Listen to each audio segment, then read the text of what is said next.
ఉమ్మడి మహబూబ్నగర్ ప్రజలకు మరింత మెరుగైన వైద్య సదుపాయాలు అందించాలనే ఉద్దేశంతో ఈరోజు మహబూబ్నగర్లో రాజేంద్ర నగర్లో వారాహి మల్టీ స్పెషాలిటీ 24/7 హాస్పిటల్ను నూతనంగా ఓపెనింగ్ చేయడం జరిగింది. నిర్వాహకులు డాక్టర్ రిషికేష్ రెడ్డి మనతో ఉన్నారు. ఇక్కడ వచ్చే పేషెంట్లకి ఎలాంటి వైద్య సదుపాయాలు ఉంటాయి, ఎలాంటి పేషెంట్స్ని ఇక్కడ చూస్తారు అనేది దీని గురించి మరిన్ని విషయాలు తెలుసుకోవడానికి ప్రయత్నం చేద్దాం. సార్ నమస్తే అండి. Congratulations sir. Sir first of all మీరు పవన్ కళ్యాణ్ ఫ్యానా? నేను పవన్ కళ్యాణ్ ఫ్యానే. బట్ వారాహి అనే పేరు కంప్లీట్గా పవన్ కళ్యాణ్ ఫ్యాన్గా నేనేం పెట్టలేదు. వారాహి అమ్మవారిని అనుసరంగా తీసుకొని పవన్ కళ్యాణ్ వారాహి అమ్మవారి పేరు మీదనే పెట్టాము. దానికి పవన్ కళ్యాణ్ ఫ్యాన్ అనేది కూడా ఒకటి యాడ్ అయింది కాబట్టి అట్లా కలిసి వస్తుందని అనుకుంటున్నాము. సో ప్రధానంగా మీరు ప్రాక్టీస్ చేయబట్టి ఎన్ని రోజులు అవుతుందండి? నాది పీజీ కంప్లీట్ అయ్యి 1 year దాకా అవుతుందమ్మా. ఇప్పుడు అయిపోయిన తర్వాతనే నేను పీజీ నేను చేయడం కూడా ఇక్కడ ఎస్విఎస్ మెడికల్ కాలేజ్ నుంచి చేశాను.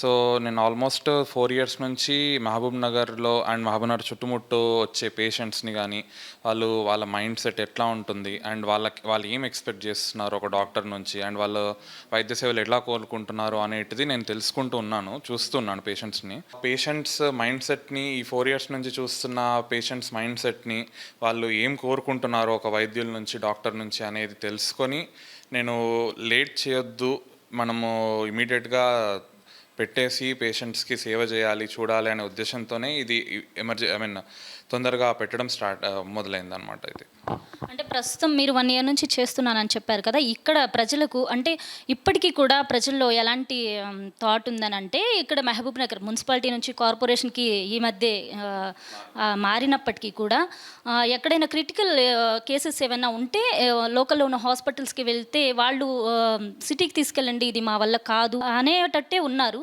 ఇక్కడికి వెళ్తే ఇది తగ్గుతుంది, ఇలా మళ్ళీ క్యూర్ అయ్యి బయటికి రావచ్చు అనే ఆలోచన అనేది ప్రజల్లో లేదు ఇప్పటికీ. మీ హాస్పిటల్కి వచ్చిన వాళ్ళు అది ఎక్స్పెక్ట్ చేసి వాళ్ళు పూర్తిగా క్యూర్ అయ్యి మళ్ళీ సిటీ వైపు వెళ్లకుండా వెళ్ళేలాగా ఏమన్నా ఇక్కడ సదుపాయాలు అలాంటివి ఉన్నాయి? క్రిటికల్ కేర్లో వచ్చిన పేషెంట్స్కి మీరు ఎలాంటి ట్రీట్మెంట్ ఇస్తారు? మా హాస్పిటల్ ప్రైమరీ ఏం వచ్చేసి మహబూబ్ నగర్లో ఫెసిలిటీస్ ఉన్నప్పుడు హైదరాబాద్కి పోవాల్సిన అవసరం లేదు అనేది మా ప్రైమరీ థింగ్. సో హైదరాబాద్లో ఉండాల్సిన ఏవేవైతే ఉన్నాయో, అక్కడ సదుపాయాలు ఏవేవి ఉన్నాయో అవన్నీ మనం ఇక్కడే కల్పించి పేషెంట్లను కంప్లీట్గా ఇక్కడే ట్రీట్ చేయాలనేది మా ప్రైమరీ ఎయిమ్ అనమాట. సో దానికోసమనే మనం critical care with ventilator setups ఇవన్నీ పెట్టడం కూడా జరిగింది. ఎటువంటి పేషెంట్ అయినా ఎంతో అడ్వాన్స్డ్ స్టేజ్ ఆఫ్ క్యాన్సర్స్ మరీ పూర్తిగా ఇక్కడ లేనటువంటి, ఇక్కడ సదుపాయాలు లేనటువంటి రోగాలు ఏమన్నా వస్తే తప్పించి మనం ఎట్టి పరిస్థితుల్లో పేషెంట్కి ఇక్కడే మంచిగా అయిపోవాలి అనేది మా మెయిన్ ఎయిమ్ అనమాట. ఎందుకంటే మీరు చూసుకున్నట్టయితే కూడా మన పల్లెటూరులో నుంచి వచ్చే జనాలు, ఆ పేషెంట్స్ అందరూ కొంత ఎక్స్ అమౌంట్ ఆఫ్ మనీతో వస్తుంటారు. ఇప్పుడు అవే ఎక్స్ అమౌంట్ ఆఫ్ మనీ మనం హైదరాబాద్కి ఇక్కడ మహబూబ్నగర్లో చికిత్స పొందితే మనకి పర్టికులర్ అమౌంట్ అయ్యేది. హైదరాబాద్కి వెళ్తే మీకు అందరికి తెలిసిందే, ఖచ్చితంగా దానికి 2 times 3 times ఎక్కువ అవుతుంది. దానికి తగ్గట్టు ట్రీట్మెంట్ ఉంటుంది and at the same time దానికి తగ్గట్టు ఆ సదుపాయం కూడా ఉంటుంది. అట్లాంటివి జరగకుండా మనం కంప్లీట్గా అక్కడ జరిగే ట్రీట్మెంట్ మొత్తాన్ని మనం ఇక్కడ ఇచ్చి, అది కూడా తక్కువ రేట్లో ఒక బీదవాడికి సైతం మనము తక్కువ చేసి అతను భరించే రేట్లతోనే వెళ్ళాలి అనేదే మా ముఖ్య ఉద్దేశం హాస్పిటల్ది. మీరు చెప్పింది ఏంటంటే general medicine and general surgical అన్నారు. దీనికి సంబంధించి ఏ విభాగాలు ఉన్నాయి ఇక్కడ ప్రస్తుతం? కంప్లీట్గా మల్టీ స్పెషాలిటీ హాస్పిటల్. జనరల్ ఫిజిషియన్గా నేను ఉంటున్నాను. నేను కంప్లీట్ బీపీ కానీ, షుగర్, థైరాయిడ్, జ్వరాలు ఎటువంటి రోగాలైనా కానీ నేను చూస్తాను. సర్జికల్ విభాగంకి సర్జికల్ టీం ఉంది. స్త్రీ విభాగం దానికి మా మిస్సెస్ ఉన్నారు, తను చూసుకుంటారు. నార్మల్ డెలివరీస్ కానీ, సిజేరియన్స్ కానీ, స్త్రీలకి సంబంధించిన ఇబ్బందులకి తగ్గ సర్జరీస్ కానీ లేకపోతే నార్మల్ ట్రీట్మెంట్స్ ఏవైనా కానీ తను చూసుకుంటుంది. అది కాకుండా ఎముకల విభాగం మన ఆర్థోపెడిక్స్ సర్జరీస్ అవన్నీ కూడా మన దాంట్లో అవుతాయి. పేషెంట్కి మరీ సీరియస్ అయిపోతే మనం యూజువల్లీ ఇంటిబేట్ చేసి వెంటిలేటర్ మీద పెడుతుంటాము. ఆ వెంటిలేటర్ సదుపాయం కూడా మనం కలిగిస్తున్నాం అన్నమాట. అలాగే మీరు బీపీ డయాబెటాలజిస్ట్ కూడా అన్నారు కదా. మరి బీపీ డయాబెటాలజీ నుంచి వచ్చిన పేషెంట్స్కి ఎలా ట్రీట్ చేస్తారండి? ఈ మధ్య కాలంలో ఇవి కామన్గా ప్రతి ఒక్కరికి ఉన్నాయి కదా. బీపీ, షుగర్ అనేటిది ఇప్పుడు మనకి ఉన్న సమాజంలో పట్టి పీడిస్తున్న 2 రాక్షసులు అని అనుకోవచ్చు మనము.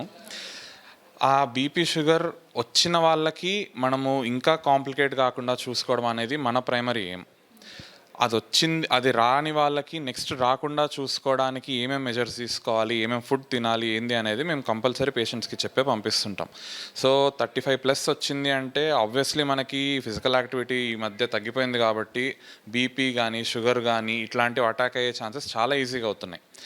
దాని మీద మనం తినే ఫుడ్, ఒకప్పుడు అంటే 3 పూటలు అన్నం తిని 3 పూటలు బాగా శ్రమించేవాళ్ళు. ఇప్పుడు మనది లేదు.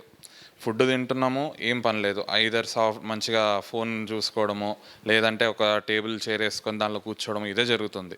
లేదు స్ట్రెయిన్ అవుతున్నాము, వర్క్ చేస్తున్నాము, ఏదైనా టీచింగ్ ఫీల్డ్ అదన్నా కానీ మనము తినడానికి చేసే పనికి ఈక్వల్ బ్యాలెన్స్ లేకుంటే ఖచ్చితంగా ఇన్సులిన్ రెసిస్టెన్స్ అనేది డెవలప్ అవుతుంది. సరే సార్ నేను తింటున్నా కానీ బాగా టీచింగ్ చేస్తున్నా, ఇదంతా అవుతుంది, అయినా కానీ నాకు షుగర్ ఎందుకు వస్తుంది అంటే మీరు అక్కడ టీచింగ్ చేస్తుంది అదంతా స్ట్రెస్తో కూడిన వ్యవహారం. ఆ stress itself is a trigger for diabetes or hypertension, బీపీకి. ఇవన్నీ తగ్గించుకునేలా మనం పేషెంట్స్కి వచ్చినప్పుడు చెప్పడం కానీ వాళ్ళకి అవేర్నెస్ క్రియేట్ చేయడం అనేది చేద్దామనేసి మా ఉద్దేశం కూడా, మా హాస్పిటల్ ప్లానింగ్ కూడా అదే ఉంది నెక్స్ట్.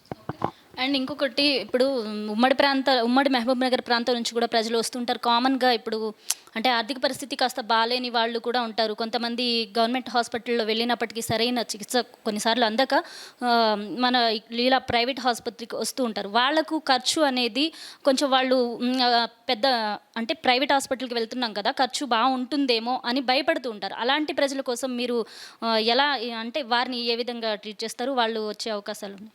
అటువంటి టెన్షన్స్ ఏం పెట్టుకోవద్దు అని నేను అంటున్నాను. ఎటువంటి పేషెంట్కైనా తన ఆర్థికంగా ఎలా ఉన్నాడో చూసుకొని దాని తగ్గట్లే మనం ఇస్తాము. మాకు ప్రైమరీగా ఏంది అంటే ఒక పేషెంట్ ఇక్కడ నుంచి ఎక్కడికి వెళ్ళిపోకూడదు. అనవసరంగా హైదరాబాద్కి వెళ్ళి ఇక్కడ అంటే ఊరు పక్కన ఊర్ల నుంచి వస్తూ ఉంటారు. ఒకవేళ ఏమన్నా అయినా కూడా వెంటనే వెళ్ళి రావడం, ఇవన్నీ కొంచెం కంఫర్టబుల్గా ఉంటాయి పేషెంట్స్ కానీ వాళ్ళ అటెండర్స్కి కానీ. హైదరాబాద్ అంటే తెలియని ఊరు అవుతుంది. అక్కడికి పోయి ఆ కష్టాలు, ఆ ఫుడ్ కష్టాలు, ఇవన్నీ పడడం అనేటిది చాలా ఇబ్బందికరంగా ఫేస్ అవుతున్నారు పేషెంట్స్ అందరూ. అదంతా జరగకుండానే ఇక్కడ వాళ్ళకి తగ్గట్టు మనం పెట్టే రేట్స్ కొన్ని ఉంటాయి. దాంట్లో వాళ్ళు ఎంత కట్టుకుంటున్నారు, ఎంతవరకు వాళ్ళ ఆర్థిక ఇది ఉంది అనేది చూసుకొని వాళ్ళకి వేసేటట్టే వాళ్ళకి ఎంత పడుతుందో చూసుకొని మనము తగ్గించి అతి తక్కువలోనే మొత్తం క్యూర్ అయిపోవాలి అన్నట్టే చూసుకుంటున్నాం మనం. ఇంకా మనకి ఇప్పుడు ఇది 24/7 ఎమర్జెన్సీ అని కూడా చెప్పారు కదా. ఇలాంటి టైంలో ఏదైనా యాక్సిడెంట్ కేసెస్ కానీ, ఏదైనా స్ట్రోక్స్ అలాంటివి వచ్చినప్పుడు అలాంటి కేసెస్ కూడా మీరు అడ్మిట్ చేసుకొని ట్రీట్ చేస్తారా? 100% తీసుకుంటాం. మనం ఎమర్జెన్సీ అండ్ క్యాజువాలిటీ అండ్ 24/7 అని పెట్టిందే దానికి.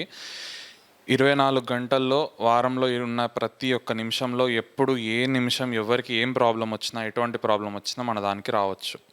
మన దానికి వస్తే ఎటువంటి రోగాలన్నా, ఎటువంటి రోగులు వచ్చినా కానీ వాళ్ళకి దాన్ని సరిపడా ట్రీట్మెంట్ ఇచ్చి వాళ్ళు క్యూర్ అయిపోయి పంపించేలానే చూసుకుంటాం. మనము హాస్పిటల్ రన్ అవ్వాలి అనేది ఒక థింగ్ ఉండొచ్చు. రోగాలు ఎవరికి రావద్దనే కోరుకుందాము. వచ్చిన రోగులకు అందరికీ రోగాలు తగ్గిపోవాలి, అది నేను మంచిగా తక్కువ చేయాలనేది నా ప్రైమరీ ఎయిమ్. అదేవిధంగా ఈ ప్రాంత ప్రజలకు, ఉమ్మడి మహబూబ్ నగర్ ప్రజలకు మీరు ప్రధానంగా ఇచ్చే సందేశం ఏంటి? ప్రధానంగా ఇచ్చే సందేశం అంటే హాస్పిటల్కి రండి అని నేనేం చెప్పను. నేను ఇంతకుముందు చెప్పినట్టే అందరు హెల్తీగా ఉంటేనే సంతోషం నాకు కూడా.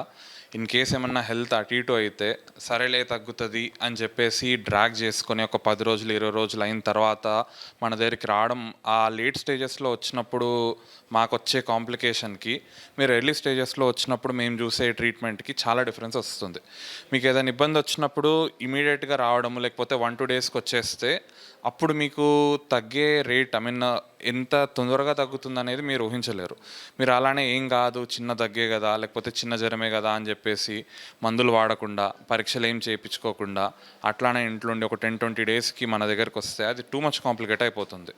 ఆబ్వియస్లీ కాంప్లికేటెడ్ కేసెస్ని డీల్ చేయడము అదంతా టైం తీసుకునే ప్రాసెస్. అదే సింపుల్ కేసుగా ఉన్నప్పుడే మీరు వచ్చి చూపించుకుంటే అది మీకు తొందరగా తగ్గిపోతుంది. ఫర్దర్గా కాంప్లికేట్ కాకుండా కూడా చూసుకోవచ్చు మనం. మా హాస్పిటల్ యొక్క ప్రధాన ఉద్దేశం ఇక్కడ వచ్చిన రోగులు నయమై హ్యాపీగా వెళ్ళాలనే సదుద్దేశంతో ఈ హాస్పిటల్ని మేము ఏర్పాటు చేయడం జరిగింది. ఈ ప్రాంత ప్రజలకు మెరుగైన వైద్య సేవలను అందించాలనే సదుద్దేశంతో ఈరోజు మా ఈ వారాహి హాస్పిటల్ను ఓపెనింగ్ చేశాము అని చెప్పేసి రిషికేష్ రెడ్డి చెప్తున్నారు. కెమెరా పర్సన్ అశోక్తో పార్వతి, S9 న్యూస్.